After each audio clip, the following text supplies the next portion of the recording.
of the Titan submersible, approximately 1,600 feet from the bow of the Titanic on the seafloor. The ROV subsequently found additional debris. In consultation with experts from within the Unified Command, the debris is consistent with the catastrophic loss of the pressure chamber. Upon this determination, we immediately notified the families. On behalf of the United States Coast Guard and the entire Unified Command, I offer my deepest condolences to the families. I can only imagine what this has been like for them, and I hope that this discovery provides some solace during this difficult time.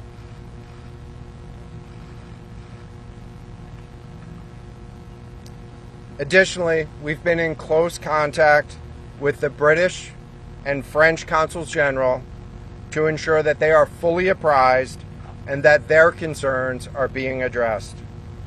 The outpouring of support in this highly complex search operation has been robust and immensely appreciated.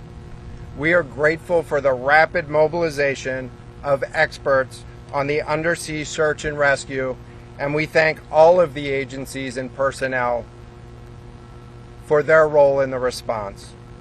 We're also incredibly grateful for the full spectrum of international assistance that's been provided. The ROVs will remain on scene and continue to gather information. Again, our most heartfelt condolences go out to the loved ones of the crew. We'll now take questions. John, what other debris have you found? John, what other debris have you found? Can you talk about the delay in before you the missing and what impact that had on the recovery? This was a incredibly complex case, and we're still working to develop the details for the timeline involved with this casualty and the response. And so we'll provide that information. James Matthews from Sky News. John, what other debris have you found? And have you found any trace of those who were on? So this is an incredibly complex operating environment on the seafloor, over 2 miles beneath the surface. And so the remote operating vehicle has been searching, and it is highly capable.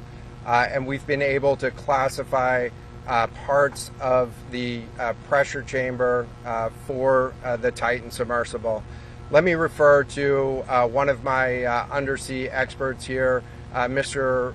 Paul Hankin, to talk about the nature of some of the debris.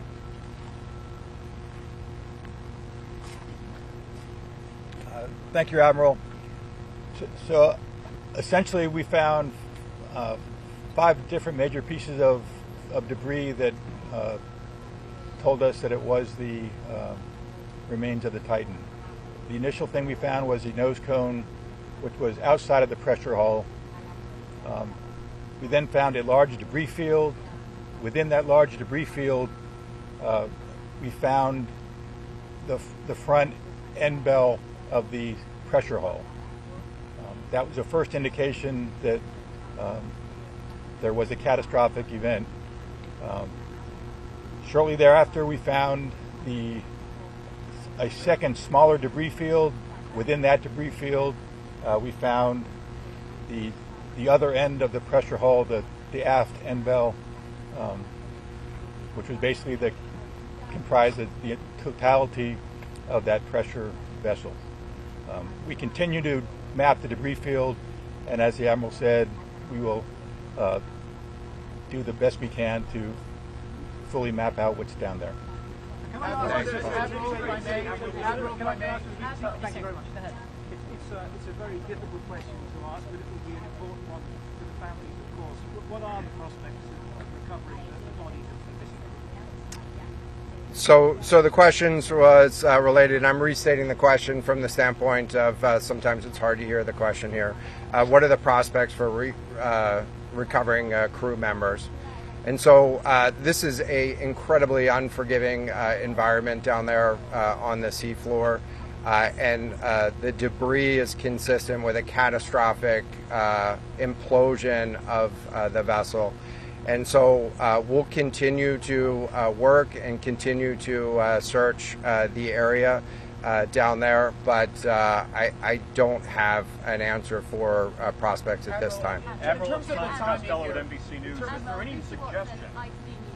Sorry, any suggestion at all that the sub itself collided with the wreckage of Titanic, or that instead it might have imploded above the wreckage and then rained down nearby? So the question was, is there any question as to whether or not the sub collided with the Titanic or whether it imploded above and debris field created from that? So the location of the Titan submersible was in an area that was approximately 1,600 feet from the wreck of the Titanic. I have an expert here that is familiar with that area and can talk about the debris field and what the debris field indicates in terms of where the casualty may have occurred. Rear Admiral, really quickly, can you tell me when that massive fleet will be called back? Hang on a second. The expert voice is coming up to answer the question. Thank you, Admiral. So the question is, where does the wreck lie in relation to the Titanic? I didn't hear the Admiral's answer. I think 1,600 feet. Is that correct, Admiral? Yep, you got it. So that's off the bow of Titanic. It's in an area where there is not any debris of Titanic. It is a smooth bottom. There, to my knowledge and anything I've seen, there's no Titanic wreckage in that area. And again, 200 plus meters from the bow, and consistent with the location of last communication for an implosion in the water column. And the size of the debris field is consistent with that implosion in the water column. If I can ask you a question, in terms of the timing here, you say that this was a catastrophic implosion. And I know it's early on, but is it your estimation that this happened right at the moment when they lost contact, an hour and 45 minutes after their descent? So the question was about the timing of the catastrophic implosion. Right now, it is too early to tell with that.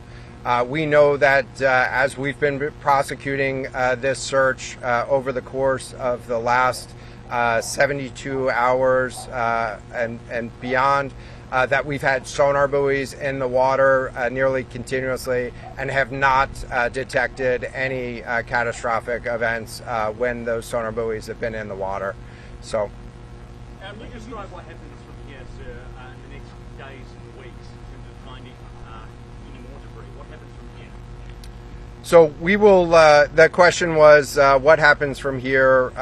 What's the next phase? And so right now, again, our thoughts are with the families and making sure that they have an understanding as best as we can provide of what happened and begin to find some closure. In terms of the large process, we're going to continue to investigate the site of the debris field. And then I know that there's also a lot of questions about how, why, and when did this happen. And so, those are questions that we will collect as much information as we can on now, while the governments are meeting and discussing, what an investigation of this nature of a casualty might look like.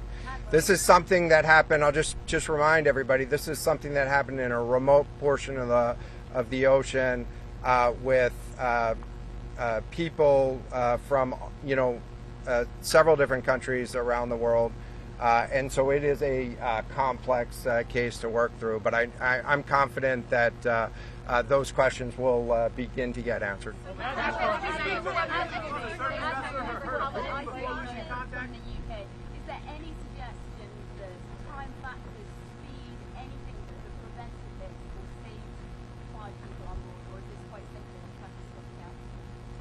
The question was there any suggestion that time factors may have played a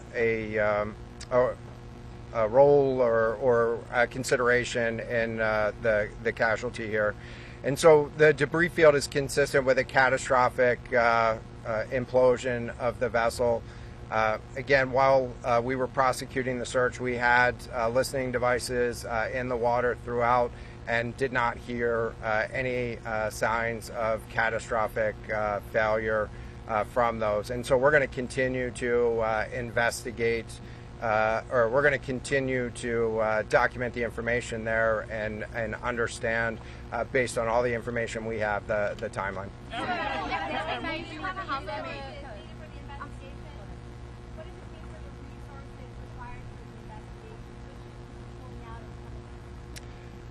So the question was, what are the resources required for the investigation, and which ships will be pulling out and staying in? And so it's too early for me to talk about an investigation. That's a decision that's going to be taken outside of the search and efforts that I was leading. But we do have a number of vessels. We have 9 vessels on the scene right now. We had medical personnel on scene. We had other technicians on scene. And so we will begin to demobilize personnel and vessels from the scene over the course of the next 24 hours. But we're going to continue remote operations on the sea floor. And I don't have a timeline for when we would intend to stop remote operations on the seafloor at this point. Admiral, as a result of this, do you think there should be changes in the way these are safety rated or inspected so that this won't happen again? Yeah, the question was essentially about do you think that there should be changes in safety ratings or inspection for these standards? I know that there's a lot of questions about why, how, when this happened, and the members of the Unified Command, have those questions too, as professionals and experts that work in this environment. And this is an incredibly difficult and dangerous environment to work in out there. But those questions about the regulations that apply and the standards, that's going to be, I'm sure, focus of future review. Right now, we're focused on documenting the scene and continuing the subfloor operation. We don't know the timing here, but there was the banging noises yesterday that redirected, redeployed the ROVs to this area. Is there anything conclusive in those noises, and did that redirection and then finding this debris field today all help?